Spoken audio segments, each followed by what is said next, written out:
الحمد لله نحمده ونستعينه ونستغفره ونؤمن به ونتوكل عليه ونعوذ بالله من شرور أنفسنا ومن سيئات أعمالنا من يهد الله فلا مضل له ومن يضلل فلا هادي له نشهد أن لا إله إلا الله وحده لا شريك له ونشهد أن سيدنا ونبينا ومولانا محمدًا عبده ورسوله صلى الله تعالى عليه وعلى آله وأصحابه وأتباعه وأزواجه وذرياته وبارك وسلم تسليمًا كثيرًا كثيرًا أما بعد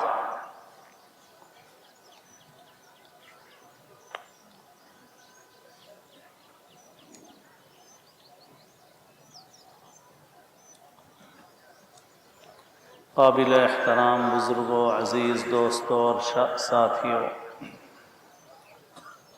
اللہ تعالیٰ کا بہت بڑا فضل و کرم، اس کا احسان ہے کہ اس نے ہمیں رمضان کا مبارک مہینہ نصیب فرمایا اور اللہ تعالیٰ نے روزوں کی تراویح کی توفیق عطا فرمائی، اور آج عید کی یہ خوشیاں اور مسرتیں اللہ تعالیٰ نے عطا فرمائی ہیں۔ اللہ تعالیٰ کی نعمتیں بے شمار ہیں، ان نعمتوں کا شکر ہم ادا نہیں کر سکتے، شکر ادا کرنے سے ہم عاجز اور قاصر ہیں۔ اللہم لا نحصی ثناء علیک انت کما اثنیت علی نفسک، اللہ ہی کے لیے حمد ہے، شکر ہے۔ اللہ تعالیٰ نے ہم کو بے شمار نعمتیں عطا فرمائی ہیں، مادی نعمتیں ہیں، کھانے کی، پینے کی، ہوا کی، دھوپ کی، اور بہت ساری نعمتیں ہیں۔ معنوی جو نعمتیں ہیں، ان نعمتوں میں سب سے بڑی نعمت اللہ تعالیٰ نے جو ہمیں عطا فرمائی ہے وہ ایمان اور ہدایت کی نعمت ہے، اور یہ عید کی نماز یہ اسی نعمت پر شکر کا اظہار ہے۔ اللہ تعالیٰ کی بڑائی بیان کرتے ہیں ہم اس نعمت پر جو ہدایت کی اللہ تعالیٰ نے ہمیں عطا فرمائی ہے۔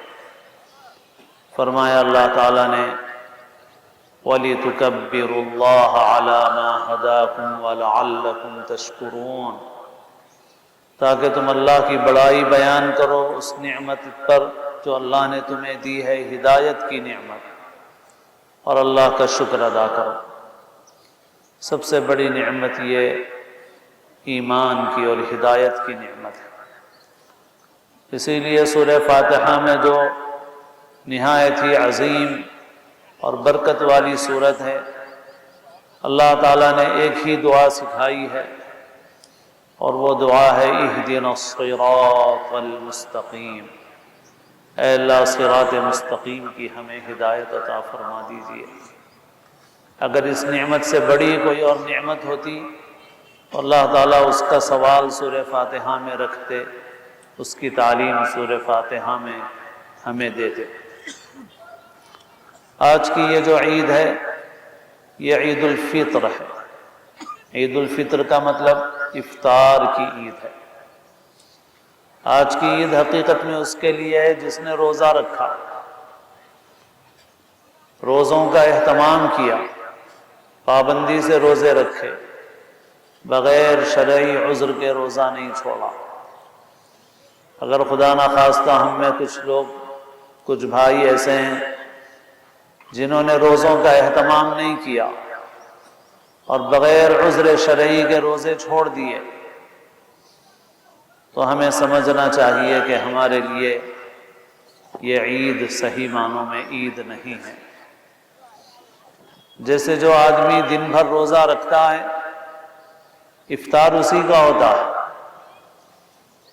اگر روزہ نہ رکھے اور افطار کرنے والوں کے ساتھ دسترخوان پہ بیٹھ جائے تو افطار کرنے والوں کے ساتھ شامل تو ہے مگر اس کا افطار نہیں ہے۔ افطار کس کا ہے؟ جس نے روزہ رکھا اس کا افطار، جس نے روزہ نہیں رکھا اس کا افطار ہے کیا؟ اس کا افطار نہیں۔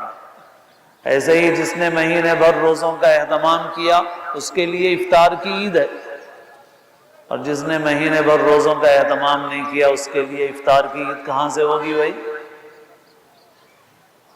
ٹھیک ہے، عید کی نماز پڑھنا ایک واجب ہے، وہ ادا کرنے کے لیے حاضر ہونا ضروری ہے، مگر اس کی عید ناقص ہے، نامکمل ہے۔ اس کی عید اس وقت مکمل ہوگی جبکہ وہ اللہ کی فرما برداری کا راستہ اختیار کرے، اللہ کے احکام پر عمل کرے۔ ہم میں سے کچھ لوگوں نے اپنی عقل سے رمضان کے روزوں میں کچھ روزوں کو بڑا قرار دے دیا، حالانکہ شریعت نے ایسا کوئی فرق نہیں رکھا ہے۔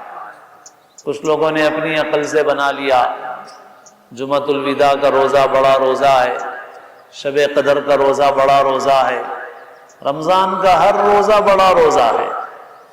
رسول اللہ صلی اللہ علیہ وسلم نے فرمایا من افطر یوما من رمضان من غیر رخصۃ ولا مرض لم يقض عنه صوم الدہر کلہ وان صام۔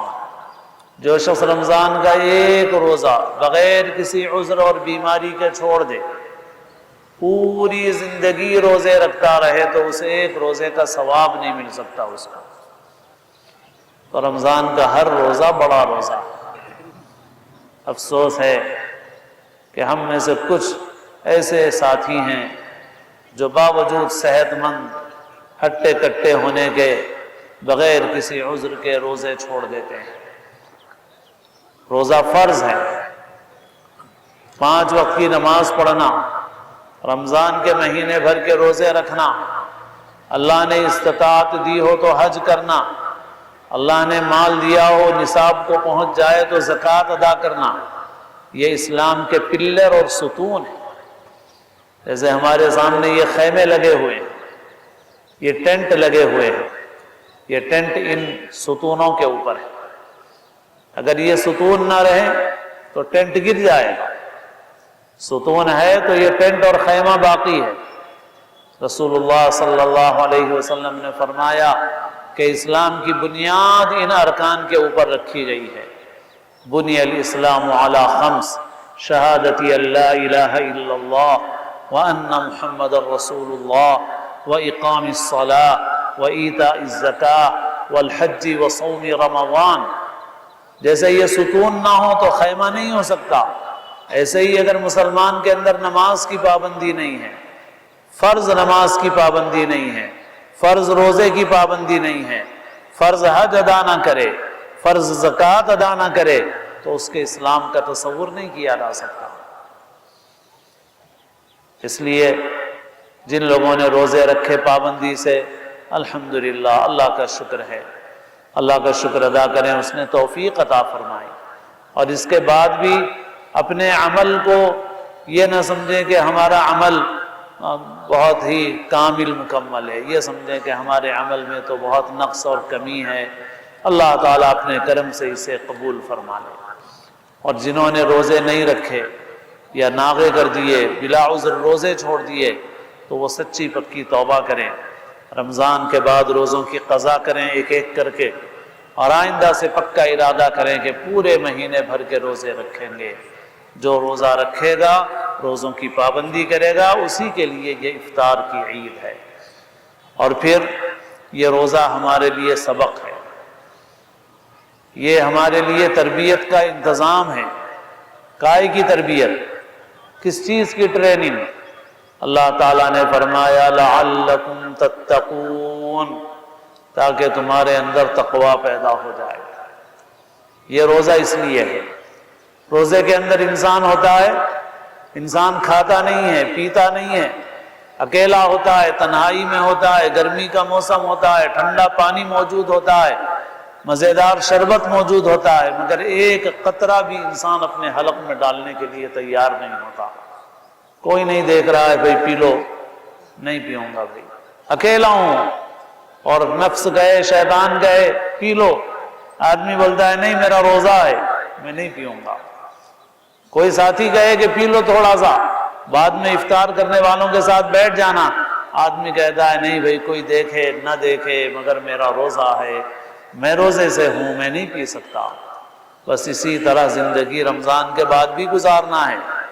میں مسلمان ہوں، میں جھوٹ نہیں بول سکتا، میں مسلمان ہوں، میں دھوکہ نہیں دے سکتا، میں مسلمان ہوں، میں عیب چھپا کے مال نہیں بیچ سکتا، میں مسلمان ہوں، نماز نہیں چھوڑ سکتا، میں مسلمان ہوں، شراب نہیں پی سکتا، جوا نہیں کھیل سکتا، لاٹری میں حصہ نہیں لے سکتا، سود نہیں لے سکتا۔ کیوں؟ میں مسلمان ہوں۔ اس ٹریننگ کا یہ فائدہ حاصل ہونا چاہیے، ہم کو سچا پکا مسلمان بننا چاہیے۔ اور یہ جو تقوی ہے، اللہ تعالیٰ جو فرماتے ہیں تقوی پیدا ہو جائے لعلکم تتقون، بعض وقت ہم لوگوں کے ذہن میں کچھ ایسا آتا ہے کہ بھئی یہ تقوی پرہیزگاری تو بہت بڑے بزرگوں کا، اللہ والوں کا، ولی اللہ جو ہیں ان کا کام ہے، ہم سے کہاں ہوگا یہ؟ نہیں، ایسا نہیں ہے، وہ تو ان کے اونچے درجات ہیں، لیکن تقوی کا کم سے کم درجہ ہر مسلمان پر فرض ہے، اور وہ مشکل بھی نہیں ہے۔ وہ کم سے کم درجہ کیا ہے؟ فرض کی پابندی کرنا اور گناہ سے بچنا، بس اتنا تقوی، یہی ہے تقوی۔ باقی جو اللہ کے خاص بندے ہوں گے وہ زیادہ نوافل پڑھیں گے، زیادہ اونچے اعمال کریں گے، اونچے درجات پائیں گے، لیکن ہر مسلمان کے لیے یہ ضروری ہے فرض کی پابندی کرے، گناہ کو چھوڑ دے، بس اسی کا نام تقوی۔ اور یہ ہر مسلمان کے لیے ضروری ہے، کیونکہ اسی تقوی پر دنیا میں نصرت اور کامیابی کے وعدے ہیں، اور اسی تقوی پر جنت میں داخلہ ہے۔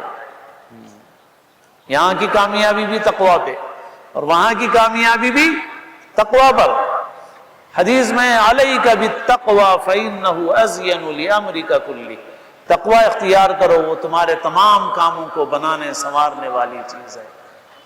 دشمن حملہ کرتے ہیں، دشمنوں کی طرف سے حالات پیش آتے ہیں، اللہ تعالیٰ نے فرمایا وَإِن تَصْبِرُوا وَتَتَّقُوا لَا يَضُرُّكُمْ كَيْدُهُمْ شَيْئًا، اگر تم صبر اور تقوی اختیار کرو گے تو دشمنوں کی سازشیں تم کو کوئی نقصان نہیں پہنچائیں گی۔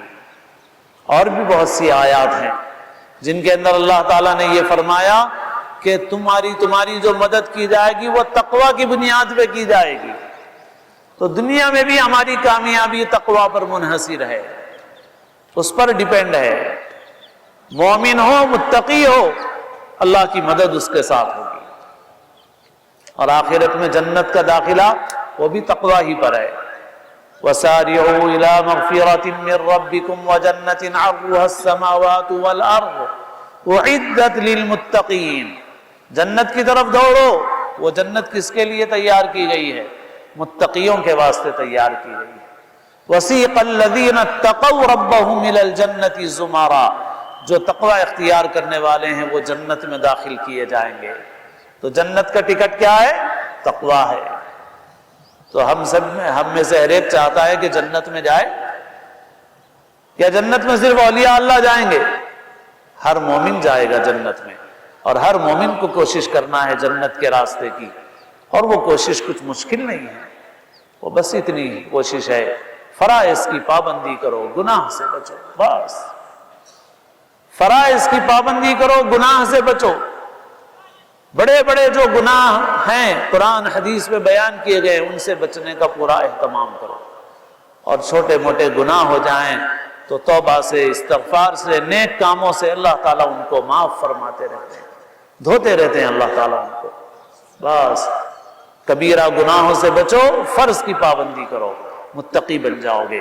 اللہ تعالیٰ رمضان سے یہی چاہتے ہیں، باقی ہمارے بھوکا رہنے سے اللہ میاں کو کچھ نہیں ملنے والا ہے۔ اللہ نے ہم کو بھوک پیاس سے اس لیے گزارا تاکہ ہمیں دنیا میں بھی کامیابی ملے اور آخرت میں جنت ملے۔ باقی اللہ تعالیٰ کو ہمارے نیک عمل سے کچھ ملنے والا نہیں ہے، اللہ تعالیٰ غنی ہے، بے نیاز ہے۔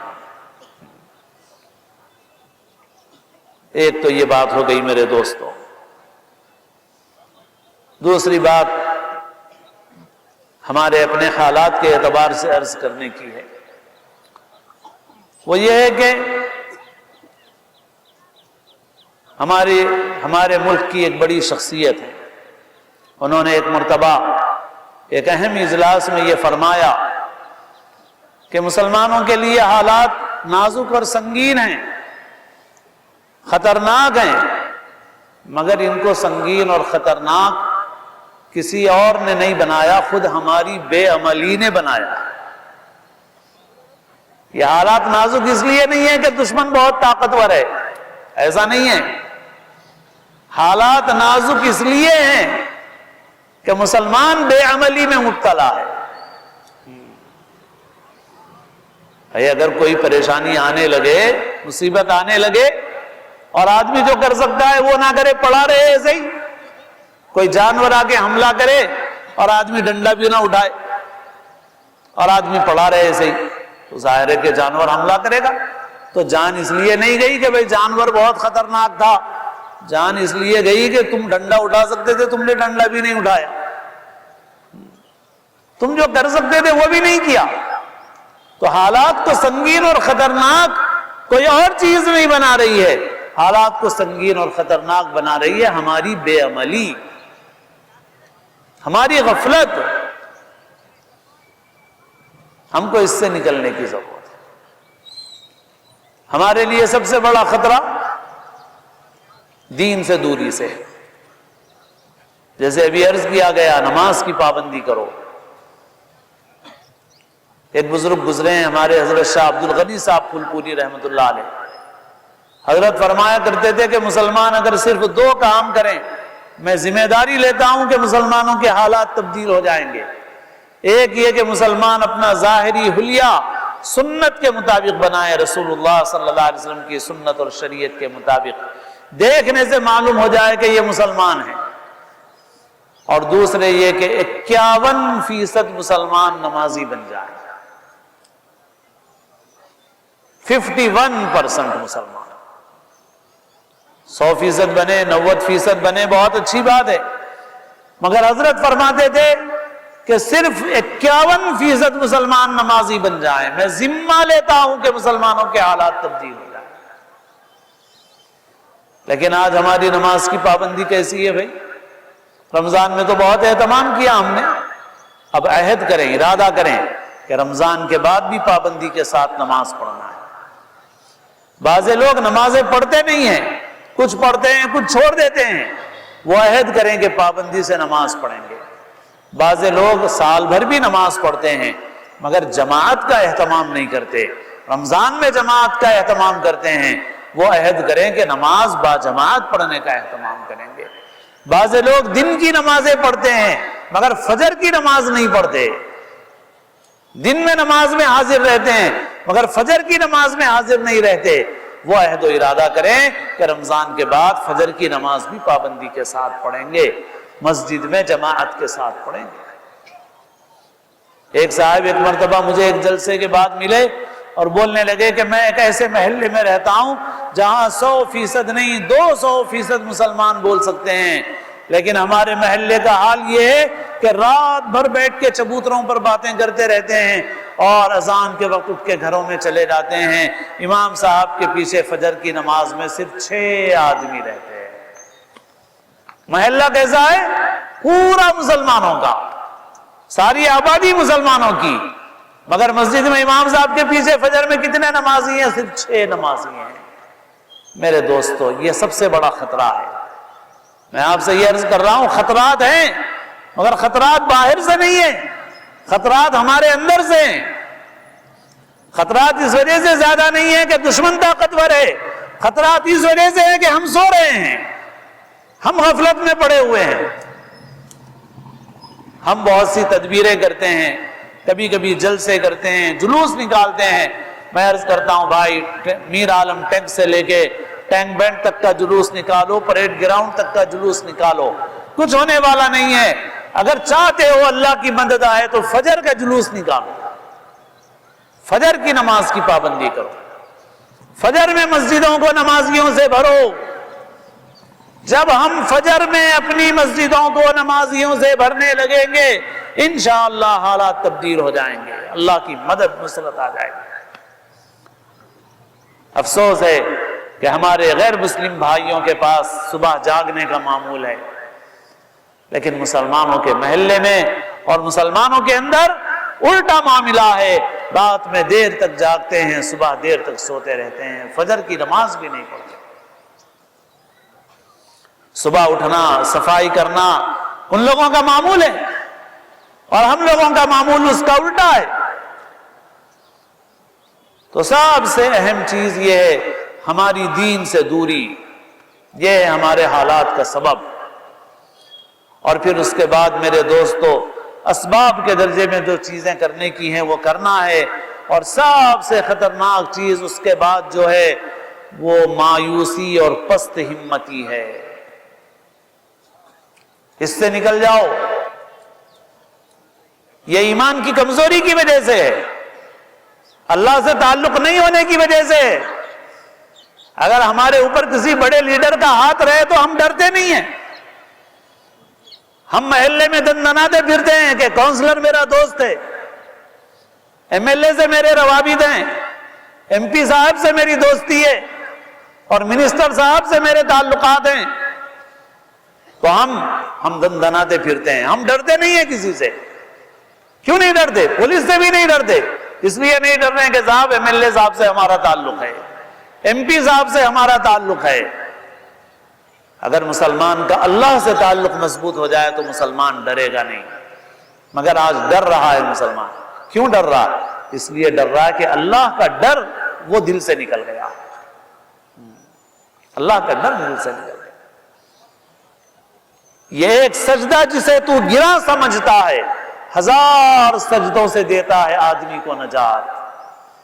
اللہ کے سامنے جھکنے والے بن جاؤ، لوگوں کے سامنے جھکنا نہیں پڑے گا، مخلوق کے سامنے جھکنا نہیں پڑے گا۔ اللہ سے ڈرنے والے بنو، مخلوق سے ڈرنے کی ضرورت نہیں رہے گی۔ اور ہم تو ان کی اولاد ہیں۔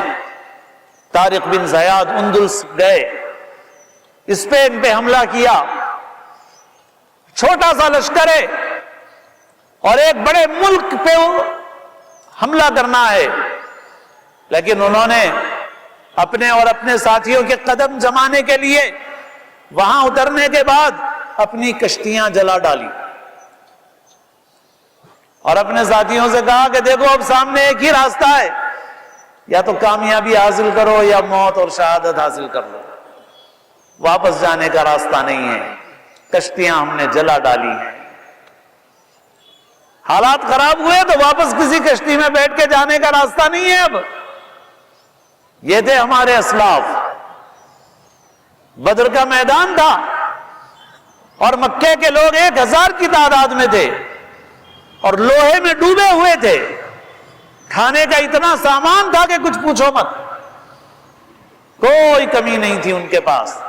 مسلمان صرف 313 تھے، لوہے کی زرہیں تو دور کی بات ہے، بدن پہ کپڑے بھی برابر نہیں تھے، ہتھیار پورے کہاں سے ہوں گے، تلواریں بھی ٹوٹی ہوئی تھی، سواریاں بھی نہیں تھی، چند گھوڑے اور چند اونٹ تھے، باقی لوگ پیدل تھے، مگر اللہ تعالیٰ نے ان 313 کو غالب کر دیا۔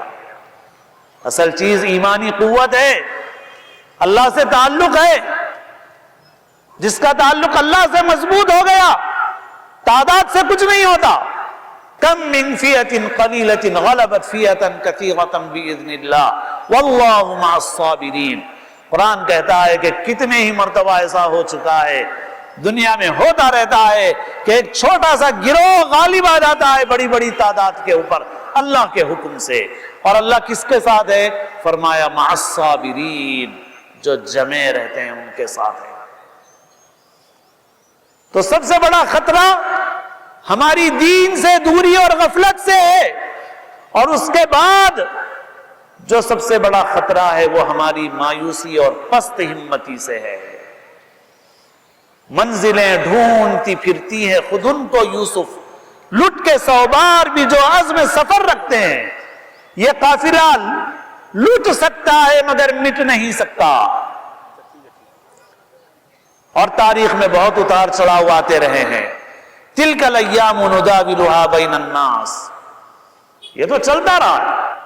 اللہ کے رسول صلی اللہ علیہ وسلم نے جب ہرقل کو خط لکھا، ہرقل نے تحقیق کے لیے ابو سفیان اتفاق سے وہاں موجود تھے، ان کو بلایا اور سوال کیا حضور کے متعلق، بہت سے سوالات کیے کہ یہ جنہوں نے خط لکھا ہے یہ کون آدمی ہیں، ان کے کیا حالات ہیں۔ اب ان سارے سوالات کا موقع نہیں ہے۔ ہرقل نے اس میں ایک سوال یہ کیا، ہرقل نے پوچھا کہ ان سے تمہاری لڑائیاں ہوئی ہیں؟ ابو سفیان نے کہا کہ ہاں لڑائیاں ہوئی ہیں۔ ہرقل نے پوچھا کیا نتیجہ رہا لڑائیوں کا؟ تو ابو سفیان نے کہا کبھی ان کا پلڑا بھاری رہا، کبھی ہمارا پلڑا بھاری رہا۔ تو ہرقل نے کہا کہ انبیاء کا معاملہ ایسا ہی ہوتا ہے، ایسا نہیں ہوتا کہ ان کے ساتھ ہر وقت کامیابی کامیابی رہتی ہے۔ احد میں نقصان اٹھانا پڑا، حنین میں نقصان اٹھانا پڑا۔ ہرقل نے کہا مگر انجام جو ہوتا ہے وہ آخرکار انہی کے حق میں ہوتا ہے۔ تو یہ اللہ کا نظام ہے۔ لیکن آج مسلمان مایوس ہو رہا ہے، پست ہمت ہو رہا ہے۔ بس میں آپ سے یہ عرض کرنا چاہتا ہوں، خطرہ باہر سے نہیں ہے، خطرہ ہمارے اندر سے ہے۔ ہماری دین سے دوری، ہماری اللہ کے احکام سے دوری، ہماری غفلت، ہماری مایوسی، ہماری پست ہمتی، سب سے بڑا خطرہ اسی سے ہے، اس کے سوا کسی چیز سے خطرہ نہیں ہے۔ مرنا تو ہے ہی ہے۔ اللہ کے رسول صلی اللہ علیہ وسلم نے فرمایا ایک وقت آئے گا کہ قومیں تمہارے اوپر حملہ آور ہوں گی اور تمہیں لقمہ تر بنا لیں گی۔ صحابہ نے پوچھا کہ حضور کیا ہماری تعداد کم ہوگی اس وقت؟ آپ نے فرمایا نہیں، تعداد تمہاری بہت ہوگی مگر بے وزن ہو جاؤ گے، بے وقت ہو جاؤ گے۔ انتم کثیر بل انتم کثیر ولکنکم غثاء کغثاء السیل وَلَيَنزِعَنَّ اللَّهُ مِن صُدُورِ عَدُوِّكُمُ الْمَهَابَةَ مِنْكُمْ وَلَيَقْذِفَنَّ اللَّهُ فِي قُلُوبِكُمُ الْوَهْنَ، اور اللہ تعالیٰ تمہارے دشمنوں کے دلوں سے تمہاری ہیبت کو نکال دے گا اور تمہارے دلوں میں کمزوری ڈال دے گا۔ صحابہ نے پوچھا کہ حضور یہ کمزوری کیسے آئے گی؟ فرمایا حب الدنیا وکراہیت الموت، جب تم دنیا کی محبت میں مبتلا ہو جاؤ گے، موت سے ڈرنے لگو گے، موت سے بھاگنے لگو گے۔ ارے مومن تو یقین رکھتا ہے۔ حضرت خالد بن ولید میدان میں شہادت کی تمنا رکھتے تھے، بڑے بڑے معرکے سر کیے، لیکن میدان جہاد میں شہادت کا موقع نہیں ملا، اپنے گھر میں انتقال فرمایا انہوں نے۔ اللہ تعالیٰ فرماتے ہیں اینما تکونوا یدرککم الموت ولو کنتم فی بروج مشیدہ، کسی مضبوط قلعے میں بھی جاؤ تو جب آنا ہے موت آگے رہے گی۔ موت کا وقت نہ ایک گھڑی آگے ہوتا ہے نہ ایک گھڑی پیچھے، لیکن جب دنیا کی محبت آ جاتی ہے تو انسان بہت ڈرنے لگتا ہے۔ آپ نے فرمایا یہ کمزوری تمہارے اندر اس لیے آئے گی کہ تم دنیا کی محبت میں مبتلا ہو جاؤ گے اور موت سے ڈرنے لگو گے۔ بس جب تمہارے اندر یہ آئے گا تو اس وقت تم کمزور پڑ جاؤ گے اور تمہاری ہیبت دشمنوں کے دلوں سے نکل جائے گی اور ان کا ڈر تمہارے دل کے اندر آ جائے گا۔ اس لیے میرے دوستو ادھر ادھر دیکھنے کی ضرورت نہیں ہے، ان سے ڈرنے کی ضرورت نہیں ہے۔ اللہ کی طرف نظر کرو، اللہ کی طرف رجوع کرو، اللہ سے اپنا تعلق مضبوط کرو، دین پر عمل کرنے والے بنو۔ اتار چڑھاؤ آئیں گے، حالات آتے رہتے ہیں، دنیا کی تاریخ رہی ہے، کچھ نہیں ہوتا اس سے، دنیا کی تاریخ رہی ہے۔ بہت کچھ عروج و زوال دنیا میں آئے ہیں، اس زمین و آسمان نے بہت سے عروج و زوال دیکھے ہیں۔ طاقت اور قوت سے نہیں مٹایا جا سکتا، لیکن اگر ہم خود ڈھیلے پڑ گئے، کمزور ہو گئے تو پھر کوئی ہماری حفاظت کرنے والا نہیں ہے۔ بس اللہ کی طرف رجوع کرو، ہمت سے کام لو، جو عملی طور پر کرنے کے کام ہیں ان کاموں کی طرف توجہ دو، اور اپنی زندگی غفلت اور معصیت والی زندگی مت رکھو، اللہ کی طرف رجوع کرو اور طاعت اور فرما برداری کی زندگی گزارو۔ اللہ تعالیٰ مجھے آپ کو سب کو توفیق عمل نصیب فرمائے۔ صدقہ فطر جن لوگوں پر زکوٰۃ واجب ہے ان کو تو صدقہ فطر دینا ہی ہے، 5 منٹ ذرا لیٹ کرو۔ اور ان کے علاوہ باقی بعض صورتیں ایسی ہیں، کل میں نے جمعہ کے بعد بھی بیان کیا تھا، اور صدقہ فطر کے احکام میرے یوٹیوب وغیرہ پر بھی موجود ہیں، جو حضرات چاہیں تو وہاں دیکھ لیں۔ بعض صورتوں میں زکوٰۃ نہیں واجب ہوتی مگر فطرہ واجب ہو جاتا ہے۔ اس کی 1-2 مثالیں مختصر دے دیتے ہیں ہم۔ جیسے زکوٰۃ کے لیے نصاب کے برابر مال پہ سال گزرنا ضروری ہے، لیکن فطرے کے لیے سال گزرنا ضروری نہیں ہے۔ مثال کے طور پہ آج کسی شخص کے پاس اس کی ضروریات کے علاوہ 50,000 روپے ہیں مثال کے طور پہ، کیونکہ 43,000 میں نصاب ہو جاتا ہے چاندی کا اس وقت، تو فرض کرو 50,000 روپے ہیں، اس کے مالی حالات ایسے ہیں کہ اگلے سال تک رہنے کا کوئی سوال نہیں ہے، ہو سکتا ہے 1 مہینے میں ختم ہو جائیں، 15 دن میں ختم ہو جائیں، مگر آج ضروریات کے علاوہ 50,000 روپے مثال کے طور پہ موجود ہیں اس کے پاس، اور اس کے حالات کے اعتبار سے اگلے سال تک رہنے والے بھی نہیں ہیں، زکوٰۃ کا کوئی مسئلہ ہونے والا نہیں ہے، مگر آج موجود ہیں، تو اس کے اوپر آج فطرہ واجب ہو جائے گا، اپنا اور اپنے نابالغ بچوں کا۔ سمجھ رہے ہیں آپ؟ اور اسی طرح سے بعض صورتوں میں زکوٰۃ نہیں ہوتی ہے، جیسے ایک آدمی کے پاس سونا، چاندی، نقد پیسے، مال تجارت کچھ بھی نہیں ہے، مگر اپنے رہنے کے مکان کے علاوہ ایک مکان اور ہے، اس مکان کی وجہ سے زکوٰۃ نہیں واجب ہوتی، مگر اس مکان کی وجہ سے فطرہ واجب ہو جاتا ہے، قربانی واجب ہو جاتی ہے۔ بہرحال ہر خوشحال آدمی اپنا اور اپنے بچوں کا فطرہ ادا کر دے، جس پہ واجب نہیں ہے وہ بھی ادا کرے گا تو اس کے لیے بھی صدقہ نافلہ ہے، اس کے لیے بھی باعث اجر و ثواب ہے۔ عید کی نماز کو آنے سے پہلے دینا ہے، لیکن اگر پہلے نہیں دے سکے تو بھی بعد میں دینا ہے اور صدقہ فطر ادا کریں، اور سب سے پہلے اپنے رشتہ داروں میں دیکھیں، اگر اس میں ضرورت مند اور مستحقین ہوں تو ہمارے مال کا سب سے پہلا مصرف وہ ہے، لہٰذا ان تک اپنی زکوٰۃ، اپنا فطرہ اور اپنا جو کچھ بھی خرچ ہو وہ پہنچائیں، اور اچھے انداز سے ان تک پہنچائیں، ان کی خدمت کریں۔ زکوٰۃ بول کے دینا ضروری نہیں ہے، فطرہ بول کے دینا ضروری نہیں ہے، ہم کو یہ اطمینان ہے کہ یہ زکوٰۃ اور فطرے کے مستحق ہیں، ہم اگر گفٹ بول کے دے دیں تو بھی زکوٰۃ ادا ہو جائے گی، تحفہ ہدیہ بول کے دے دیں تو بھی زکوٰۃ ادا ہو جائے گی۔ تو ان کی عزت نفس کا لحاظ رکھتے ہوئے اپنے رشتہ داروں کی سب سے پہلے خدمت کریں، پھر جہاں چاہیں اپنے مال کو صرف کریں۔ تو یہ صدقہ فطر سے متعلق بنیادی بات تھی جو عرض کر دی گئی۔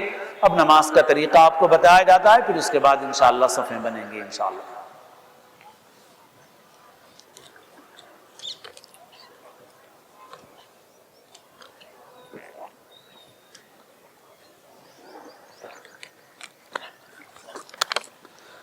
نماز کی نیت دل کے ارادے کا نام ہے۔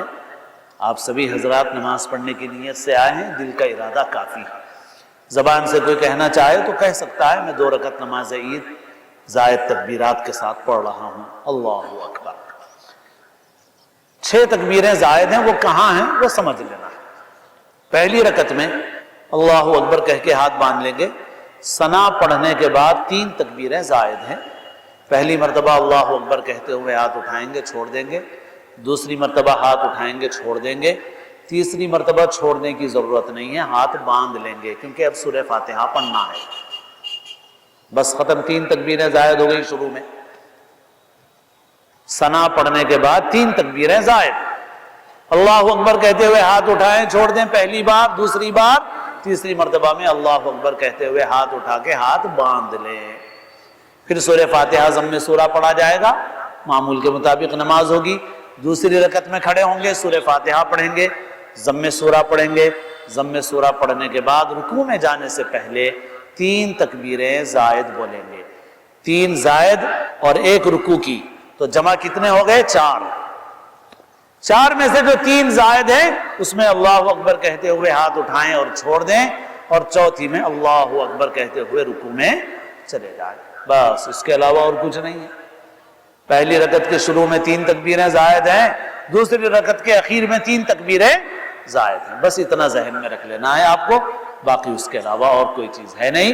اور نماز کے بعد دعا ہوگی، اور پھر اس کے بعد 2 خطبے ہوں گے، اور ان 2 خطبوں پر عید کے مسنون اعمال پورے ہو جائیں گے۔ آپ حضرات صفیں بنا لیجیے۔ ادھر رائٹ سائڈ میں لوگ ٹھہرے ہوئے اندر آ جائیے، ان کو ادھر میرے سیدھے ہاتھ کی طرف، یعنی حی علی الفلاح کی طرف جو لوگ ہیں وہ پیچھے آ جائیں، ادھر جگہ ہے، پیچھے کے حصے میں آ جائیں وہ حضرات۔